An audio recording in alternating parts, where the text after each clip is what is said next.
The Lord be with you. and with your spirit. A reading from the Holy Gospel according to Mark. Glory to you, O Lord. On another occasion, Jesus began to teach by the sea. A very large crowd gathered around him, so that he got into a boat on the sea and sat down. And the whole crowd was beside the sea on land. And he taught them at length in parables. And in the course of his instruction, he said to them, "Hear this. A sower went out to sow, and as he sowed, some seed fell on the path, and the birds came and ate it up. Other seed fell on rocky ground where it had little soil. It sprang up at once because the soil was not deep. And when the sun rose, it was scorched, and it withered for lack of roots. Some seed fell among thorns, and the thorns grew up and choked it, and it produced no grain. And some seed fell on rich soil and produced fruit. It came up and grew and yielded 30, 60, and 100-fold. He added, "Whoever has ears to hear ought to hear." And when he was alone, those present along with the 12 questioned him about the parables. He answered them, "The mystery of the kingdom of God has been granted to you, but to those outside, everything comes in parables, so that they may look and see, but not perceive, and hear and listen, but not understand, in order that they may not be converted and be forgiven." Jesus said to them, "Do you not understand this parable? Then how will you understand any of the parables? The sower sows the word. These are the ones on the path where the word is sown. As soon as they hear, Satan comes at once and takes away the word sown in them. And these are the ones sown on rocky ground, who, when they hear the word, receive it at once with joy. But they have no roots, they last only for a time. Then when tribulation or persecution comes because of the word, they quickly fall away. Those sown among thorns are another sort. They are the people who hear the word, but worldly anxiety, the lure of riches, and the craving for other things intrude and choke the word, and it bears no fruit. But those sown on rich soil are the ones who hear the word and accept it, and bear fruit 30 and 60 and 100-fold. The Gospel of the Lord. Praise to you, Lord Jesus Christ. Magandang umaga po sa inyong lahat.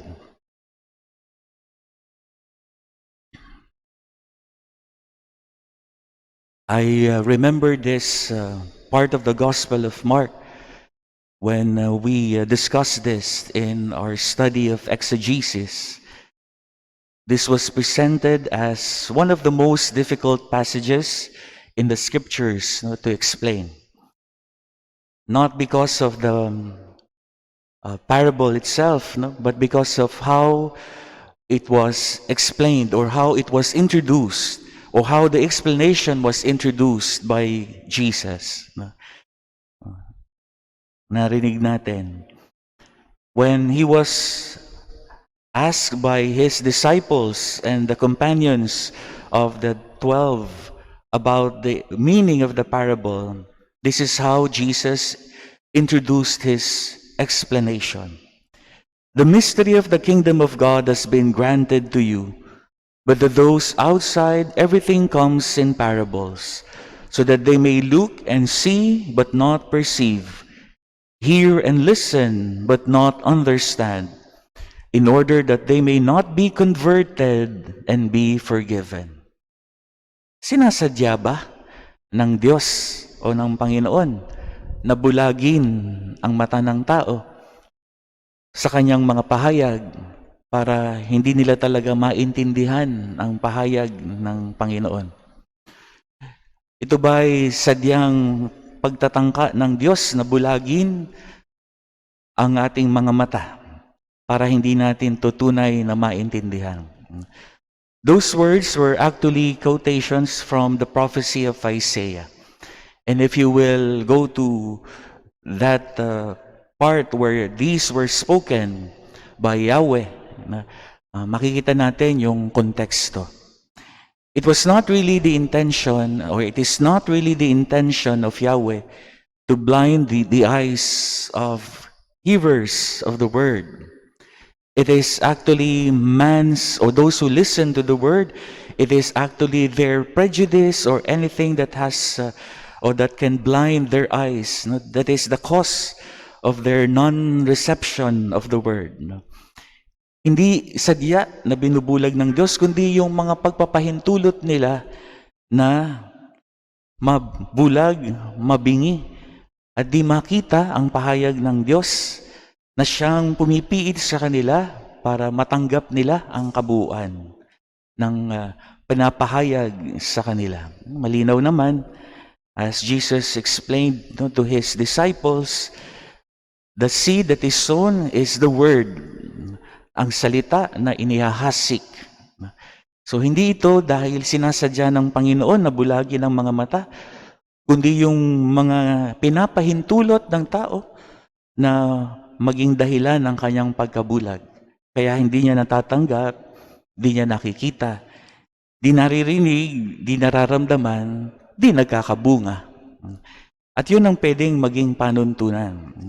That is why perhaps, that is the reason why the parable or the challenge of Jesus to His disciples in His explanation of the parable is how they are supposed to bear fruit, kung paano sila magkakaroon ng bunga. Yun ang tunay na magiging panuntunan kung hindi ka nabubulagan, hindi ka nabibingi, kung ika'y tunay na nagkakabunga. Kaya marahil yun din ang malinaw na hamon para sa atin. Pagdating sa huli, it is by the fruits that we will know if we have been really receptive of the word that has been sown to us, that has been proclaimed to us. Tunay natin itong natanggap dahil nagkabunga.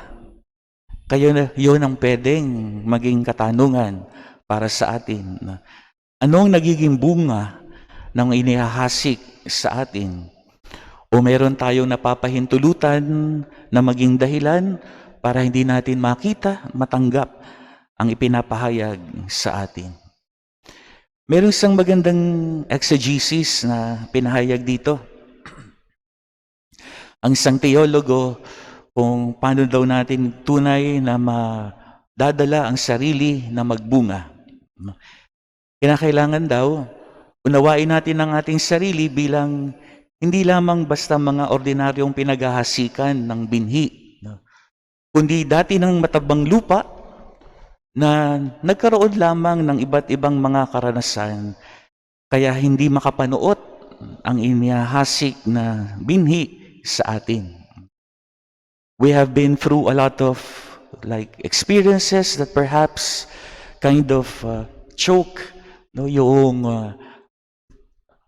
paghahasik ng bunga o ng binhi sa atin, o iba't ibang mga karanasan na nagiging sanhi para hindi tunay na maihasik sa atin ang binhi. Dapat daw nating unawain that from the start, we are all good soil. Tayo ay matabang lupa. Meron lamang nagiging dahilan in the past kaya hindi lumapat sa mabuting lupa ang inihahasik na binhi. Pero sa simula-simula, tayo ay mabuti na. All of us are already good soil na pinaghahasikan. Kaya marapat lamang daw gawin, hanapin, ano tong mga karanasang pumipiit sa akin para makapanuot ng inihahasik na binhi, para makapasok, makatawid, makalapat sa mabuting lupa ang inihahasik na binhi. So if the premise is that we are already good, then dapat ito ay nagbubunga, lumalago at nagbubunga. Kaya kung hindi ito nagbubunga, hahanapin natin yung mga pumipiit para ito ay makalapat sa mabuting lupa. So what are those things that prevent the seed that is sown to reach the good soil? Ano yung mga karanasan na dapat nating iwaksi? Ano yung mga bagay na dapat nating tanggalin?